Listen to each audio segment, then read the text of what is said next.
Awesome. Welcome back. So today I'm excited. We have some great show with some really exciting guests.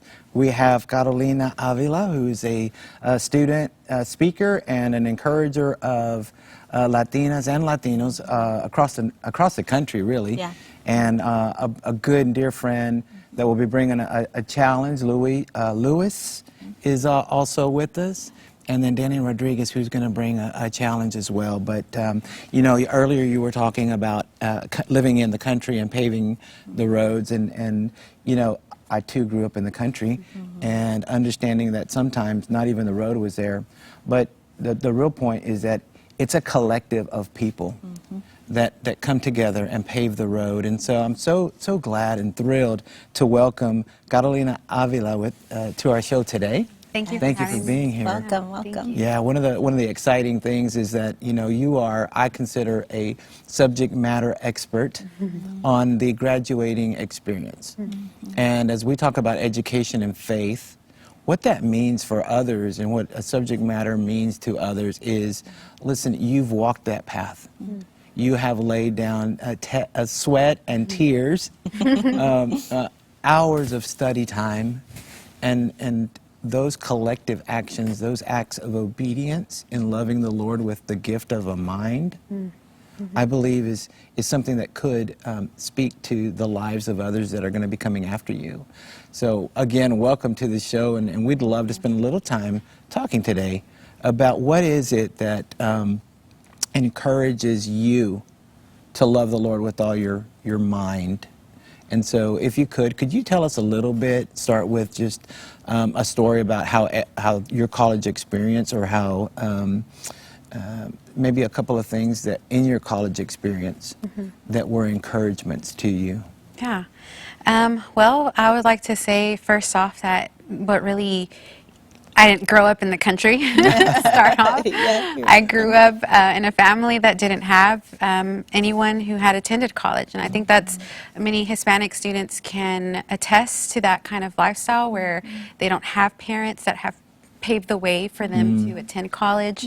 And so something that I sought or found to be very encouraged as I pursued college was that God had called me, you know, and it, again, my story includes that I was, at the age of 15, I found out that I was supposed to be aborted. And so I had recently come to a decision to truly surrender my life to the Lord, and then I discovered that. And so it reminded me that God had me here for a reason, and I wanted to use my gifts to bring glory to Him. And so in that, the Lord really placed an understanding that, or a desire, a longing in pursuing education to better use the gifts that He had given me. And through college, it was being reminded of that kept me going, and that encouraged me. So the Lord, you understood that the Lord had a purpose for you. Right. I think what's important and could help is, how did your church family, or how did the people around you help once you had that understanding and that knowledge that the Lord had a purpose for you? Can you talk a little bit about maybe a mentor or someone, a church that really poured into your life? Yeah. Again, not having a lot of support financially or just in the knowledge of pursuing college in my family, I would say that the church played a tremendous role in the season that I was pursuing education. And Dr. Andrea Ramirez is somebody who definitely invested in my life in ways that I'm very appreciative of, and so I thank you for that. I thank you for continually investing in my heart and in my life as I pursue the calling that God has placed in my life. And so the church family helped out simply by filling out letters of recommendation, pointing me to scholarship or internship opportunities or scholarship websites, but just mainly in encouraging and reminding me of who I am in God, and truly showing a genuine belief of the calling that God had placed in my life was something that the church really did to motivate me and encourage me throughout my college season. That's awesome. You know, you mentioned that there were those that understood how to fill out the paperwork. There are others who may not. Right. And I've heard in certain circumstances that there were those that pray There were those that maybe provide a meal. Did you have anybody around you like that that simply just prayed for you, that made a difference in your life? Yeah.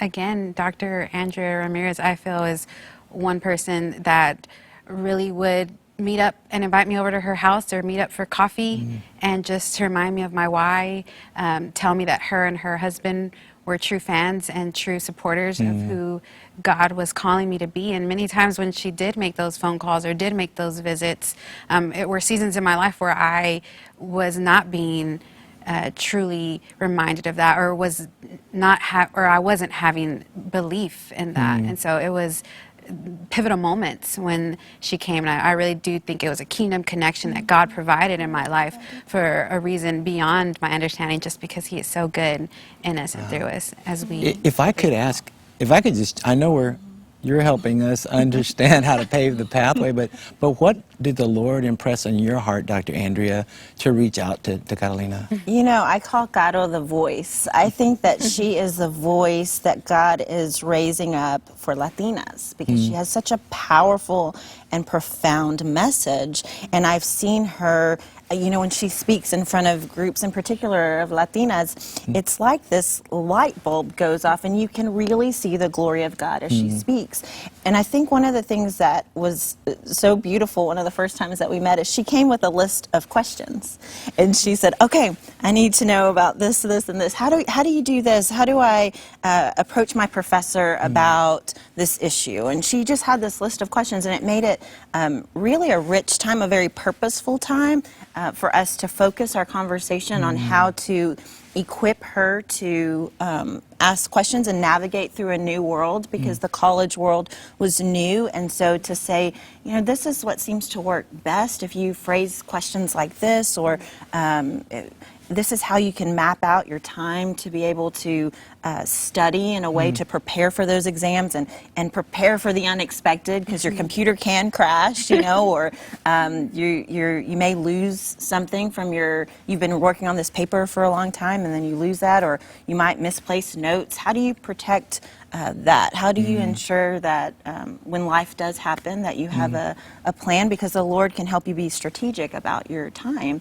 And so the Lord connected us, I think, in a really special way, and it's been exciting to see the Lord continue to work in Garo's life. And so I think that one of the things you mentioned is you are from an urban setting, because you're from Dallas, and the Lord, I feel like, kind of yanked me out of the country and put me in an urban setting. So I think that it was really neat, because Caro, as the Lord was helping me to teach her about the college world, the Lord was helping Caro to teach me about how to what the cultural norms were of the urban community and in the church that we were serving. So it was really a neat, I mean, we just kind of got to see the Lord work, and it's That's neat beautiful. to be here together to That's share about beautiful. Him. So. I would, you know, a little bit of what I'm taking away is that, Caro, you didn't know what you didn't know, but you somehow were able to understand that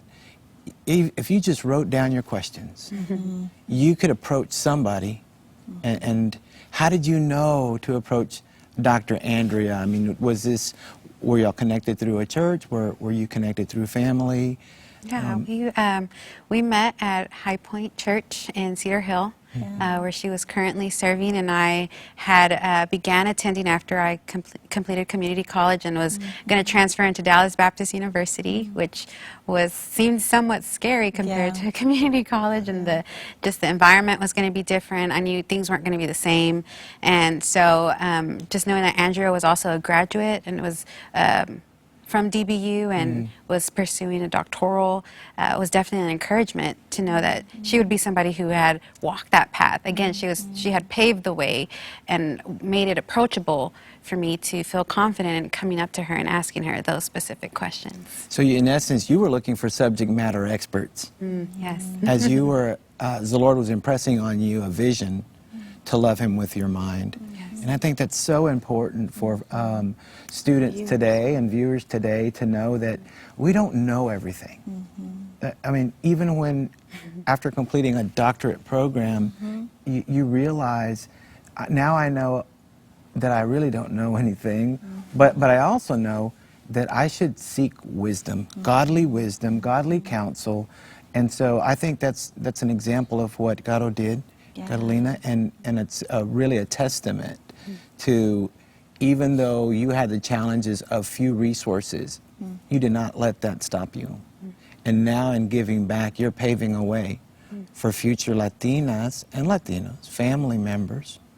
And hopefully today we can talk a little bit about how you are encouraging parents and grandparents when our families think, well, we can't do anything to help. Maybe we can send them and somebody will help them. Can you talk a little bit about what our abuelas and abuelos, our families, our tías can do, even though they may have not gone to the university? Yeah, definitely. I would definitely challenge them to ask the younger generation who has attended, to those who have, again, like Andrea. The reason I was able to find out more information was going to a subject matter expert, not being afraid, knowing that they play a tremendous role in just providing guidance. We are seeking it. We do long to do something with our lives. We don't just want to throw our lives away and just and settle. But their voice can definitely play a role in the students that want to do something great. And more than anything, just encourage them in their calling and who God is for them, in them. I think, again, the courage to come up to somebody that I wasn't very familiar with, who had done all these great things that I wasn't around very often, could have been fearful. But again, it was the Lord giving me the strength and the courage to go through that. So more than anything, just providing a lifestyle of prayer for that specific student, for their grandchildren and children who are unaware of what it could be like to complete college. So. You know, I remember one time going up to a leader to ask them to mentor me, and my heart started pounding and I started getting nervous. But, you know, there are people watching today who might be in that place where they feel like the Lord's leading them to get a mentor. What would you tell them today about the fear and about overcoming that? Yeah, I would tell them that the reward is much greater than the fear that they could ever be feeling. It's needed. We need mentors. We need people who will pour into our lives. There's so much that we are unaware of in our life, and there's people who have already gone down that path, who know, who have experienced so much more in life that could truly enrich our lives and prevent us from making certain mistakes, or who could help us to go down a certain path that would truly enrich our lives for the advancement of the kingdom of God. Awesome. So you're not in it alone, is what you're saying. Yeah. There's a balcony of champions, and we'd love for you to see this video, speaking a little bit about how the church can get engaged.